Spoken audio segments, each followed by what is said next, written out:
नमस्कार, मी मनीषा. देशोन्नती न्यूज मध्ये आपलं स्वागत आहे. आता पाहूया सविस्तर बातम्या. आमदार गोपीचंद पडळकर नाशिकमध्ये मंत्री छगन भुजबळ यांच्या कार्यालयात दाखल झाले. पडळकर यांनी मंत्री छगन भुजबळ यांची भेट घेतली.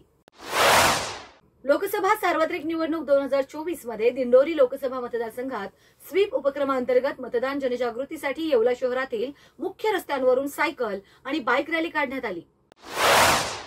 लोकसभा निवडणुकीच्या चौथ्या टप्प्यासाठी उद्या मतदान होत आहे. रावेर लोकसभा मतदारसंघातील चोपडा विधानसभा मतदारसंघासाठी मतदान व्यवस्थित भयमुक्त वातावरणात व्हावं, तसंच कायदा सुव्यवस्थेचा प्रश्न निर्माण होऊ नये यासाठी मतदान प्रक्रियेसाठी 21 पोलीस अधिकारी, 388 पोलीस कर्मचारी आणि 288 होमगार्ड यांची नियुक्ती करण्यात आलेली आहे.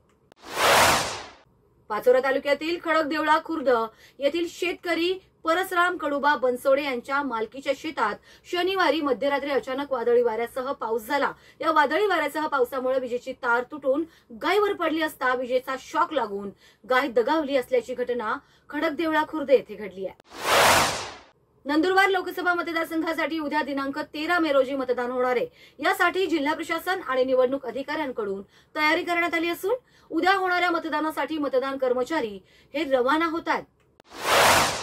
ठाणे लोकसभा निवडणुकीच्या अनुषंगानं महायुतीतर्फे मिसळ पे चर्चा कार्यक्रमाचं आयोजन करण्यात आलं होतं. स्वीट विभागात महायुतीमधील स्थानिक नेत्यांसह विविध सोसायटीमधील रहिवासी या मिसळ पे चर्चा कार्यक्रमात सहभागी झाले होते. ओबीसींची ताकद काल होती तीच आहे आणि पुढे आणखी वाढेल. गोपीचंद पडळकर यांचं वक्तव्य काल नाशिकमध्ये धनगर समाजाचा कौटुंबिक स्नेह मेळावा होता. छत्रपती संभाजीनगर लोकसभा मतदारसंघात उद्या चौथ्या टप्प्यात मतदान होणार आहे. औरंगाबाद जिल्ह्यात एकूण 3040 इतकं मतदान केंद्र आहेत.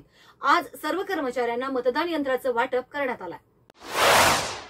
मुख्यमंत्री एकनाथ शिंदे यांच्या उपस्थितीत महायुतीचे उमेदवार नरेश म्हस्के यांच्या प्रचारार्थ रॅलीचं आयोजन करण्यात आलं. उद्धव ठाकरेंना मत देणं म्हणजे देशद्रोही विधान करणाऱ्या विजय वडेट्टीवार यांना मत देणं आहे. उद्धव ठाकरे हे मुलाखत देतात आणि संजय राऊत हे मुलाखत घेतात.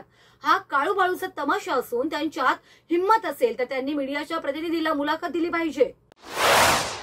13 मे सोमवार रोजी चौथ्या टप्प्यातील मतदान होणार असून जालना लोकसभा मतदारसंघात देखील मतदान प्रक्रिया पार पडणार आहे. या निवडणुकीतून देशाचा पंतप्रधान निवडला जाणार आहे. तरी सर्व मतदार बंधू भगिनींनी मोठ्या संख्येनं घराबाहेर पडून आपला मतदानाचा हक्क बजवावा असं आवाहन मुस्लिम धर्मगुरू सय्यद जलील मौलाना यांनी केलं आहे.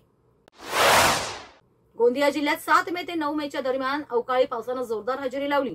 त्यामुळे गोंदिया जिल्ह्यात मोठ्या प्रमाणात नुकसान झालंय. जिल्ह्यात 2 दिवसात वादळी वाऱ्यासह मोठ्या प्रमाणात पाऊस झाला.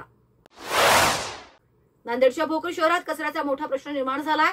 भोकर नगर परिषदेला शहरातील घनकचरा टाकण्यासाठी स्वतंत्र हक्काची जागा आहे, परंतु कचरा टाकण्यासाठी आरक्षित असलेल्या जागेत कचरा न टाकता नागरी वसाहती लगत असलेल्या एका ठिकाणी कचरा टाकण्यात येतोय.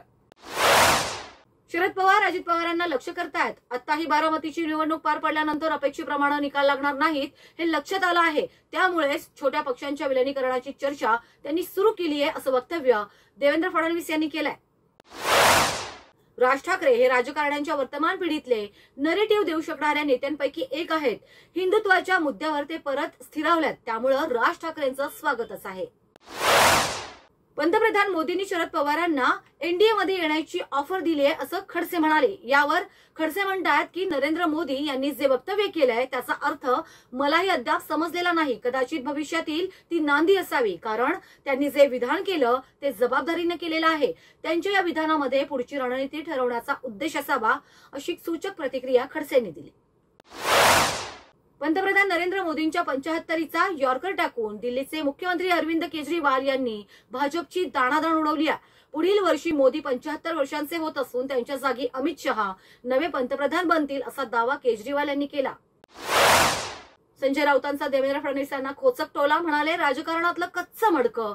ठाकरे गटाचे खासदार संजय राऊत यांनी उपमुख्यमंत्री देवेंद्र फडणवीस यांच्यावर खोचक टीका केली आहे. तसंच मुख्यमंत्री एकनाथ शिंदे आणि अजित पवार यांच्यावरही त्यांनी हल्लाबोल केला. जुन्या वाद्यातून 48 वर्षीय व्यक्तीचा घरात घुसून खून. मृत बजरंग दलाचा कार्यकर्ता चेंबूर येथे जुन्या वादातून 48 वर्षीय व्यक्तीचा खून करण्यात आला. या प्रकरणी चेंबूर येथील आरसीएफ पोलिसांनी रविवारी पहाटे दोघांना अटक केली. देशभरात दिल्ली पंजाब सारखी 200 युनिट पर्यंत 24 तास मोफत वीज, कंत्राटी नोकऱ्या बंद करून कायमस्वरूपी नोकऱ्या देण्यात येतील यासह आधी मोठ्या घोषणा अरविंद केजरीवाल यांनी केल्या आहेत. राज्यात सध्या लोकसभा निवडणुकांची रणधुमाळी सुरू आहे. एकीकडे लोकसभेचा प्रचार शिगेला पोहोचला असतानाच धुळ्यामध्ये काँग्रेस पक्षाला मोठा धक्का बसलाय. आज धुळ्यामध्ये भारतीय जनता पक्षाचे प्रदेशाध्यक्ष चंद्रशेखर बावनकुळे यांच्या उपस्थितीमध्ये पदाधिकारी आणि कार्यकर्ता यांच्यामध्ये संवाद मेळाव्याचं आयोजन करण्यात आलं होतं. याचबरोबर हे बातमीपत्र संपलं. पुन्हा भेटूया नवीन घडामोडींसह. नमस्कार. ठळक घडामोडींसाठी देशोन्नती न्यूज चॅनलला सबस्क्राईब करा आणि बेल आयकॉन प्रेस करा. मुंबई, पुणे, नागपूर, मराठवाडा असो का विदर्भ, राजकीय, सामाजिक, शैक्षणिक क्षेत्र असो का क्रीडा, सर्वच घडामोडीचे विश्लेषण पाहायला विसरू नका. फक्त देशोन्नती न्यूजवर.